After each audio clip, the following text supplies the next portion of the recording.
In preparation for the Matrix Resurrections, I thought I would do a video that honestly I thought didn't need to be done until I started having conversations in different comment sections about the Matrix and different aspects of it that I feel people don't know because they've only seen the first movie or the trilogy. Outside of the trilogy, there's the Animatrix, the Enter the Matrix game, Path of Neo, the canceled Matrix Online MMORPG, and the comic series. And yeah, it's all kind of important. So I thought I would make a small video explaining not what the Matrix is. I feel like Morpheus did a pretty good job of that. But I thought I would answer why there's a Matrix and kind of break down the Second Renaissance, the shorts from the Animatrix film, so that people can have an update and kind of have a better understanding of what happened between the machines and the humans and how it can lead to some of the events that are happening in the Matrix Resurrections. So, at some point in the not too distant future, humans are going to create AI, artificial intelligence, and for a time, it's going to be good. We're going to have them working most of our jobs that we don't want to do anymore, labor, custodial work, all those menial tasks that humans don't have to do anymore, so we can all feel a little better about ourselves. Humans, being who they are, don't really feel a need to show any kind of respect for their artificial intelligent robot machines. They are built to do a task, and that's all there is to it. Except one day, a robot servant by the name of B166ER, give it a minute, decide that he does not want to die. He overhears a conversation between his owners where they're basically saying they're going to terminate him and get the latest model. So he then enters a room and murders them. Only because he didn't wish to die. It is at that point that the United Nations decide that not only B166ER, but all programs and machines like him are to be terminated immediately. Though there were groups of humans that were robot sympathizers, it went over pretty quickly. People started to destroy their machines, and it was a massacre as far as the machines were concerned. But to the humans, we were just throwing out our old phones. The remaining robot refugees then fled to the heart of Egypt's desert, and they built their own city called 01. And for a time, it was good. So when an entire city is created by artificial intelligence, morally superior in almost every way, it starts to become a booming economy to the point that it overshadows the human infrastructure. I mean, all of our credit starts to get ass. It's wiped out. I mean, machines started to create products and things that we needed, and we started to do import with them, but after a while, we started to see that the people that were getting richer and richer and richer weren't people anymore. So the machines, seeing that they're doing so much better than the rest of the human population, they send ambassadors to the UN to try and make peace. And they're instantly attacked. The humans at the UN try to say that the ambassadors from 01 attacked the UN.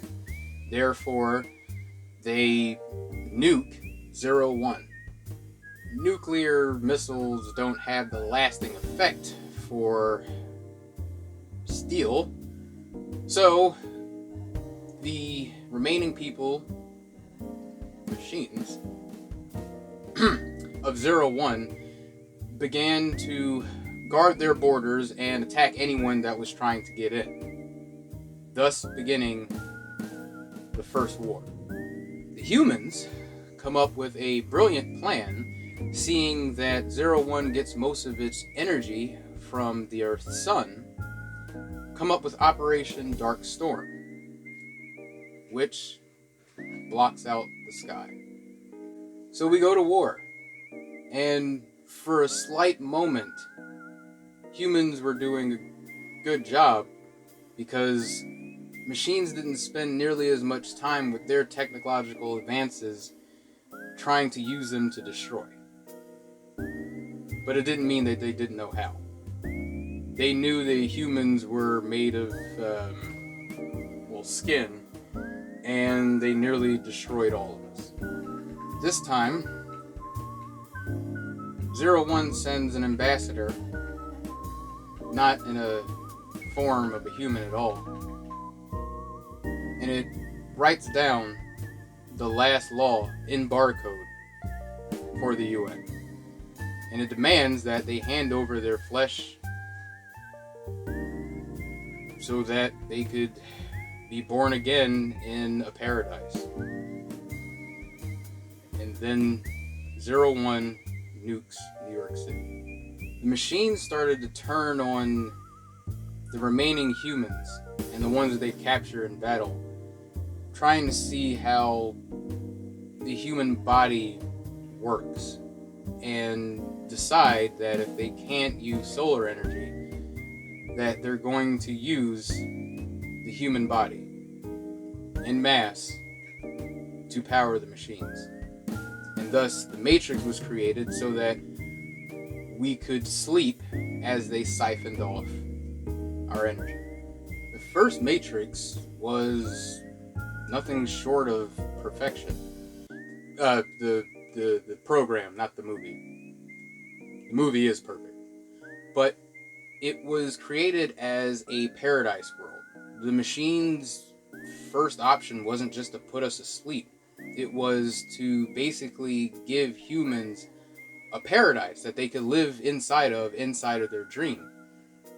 But they started to discover that it was almost too good to be true for our minds. We couldn't adjust to having everything we wished for at right there in the moment. So we started to wake up, and billions and billions of people were lost by trying to make the Matrix in that way. So they rebooted. After that, they created a Matrix which was explained to be a nightmare world.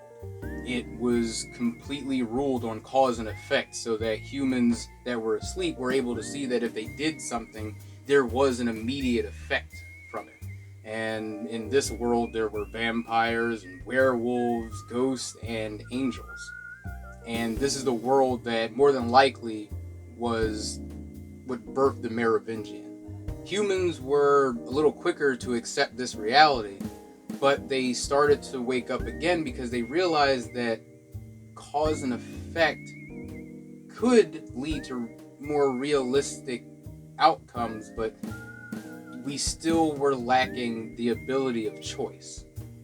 So the machines wrote a program, basically just to better understand the human mind. And this program figured that if you gave humans the ability of choice, that even subconsciously they would choose to accept the world that they lived in. Therefore, the architect that we saw in Matrix Reloaded built a world modeled after the 1980s to about 2025, so that we better understand and better accept the world that we were inside of. It's kind of like if you were working at a job and they said that there was a no quitting policy, you'd probably be more comfortable to stay if at every point someone walks around saying you have the choice to leave. So, using this logic, the Matrix went on, and for a while, it was good. But 99% of the people started to accept the world that they were in because now they infused choice into our dreams. But that 1%, them waking up, was so powerful that it would start to destabilize the Matrix, thus forcing them to reboot it again. The machine started to understand that the 1%, though it could be harmless to keep them in there, that they would potentially mess up the Matrix over and over and over again. So these people started to be pursued by these things called agents to try and flush them out of the Matrix, so that if they were woken up in the real world, they could live in this little pocket called Zion, where the machine said, okay, you can live here and y'all can shut up and just stay here, because if you keep messing around with the Matrix, you're gonna mess it up. It's gonna overload again. So just stay here in Zion, and you guys can just be okay, and we'll go over here and keep trying to, help human beings. And if you want to set somebody free, fine, we'll send them over here. Every 100 years or so, those freed minds, that willpower, would start to manifest a being inside the choice programming called the One. What was the purpose of the One? To go to the source and reboot the Matrix if necessary. And what was the name of the program that developed the choice for the humans inside the Matrix? The Oracle.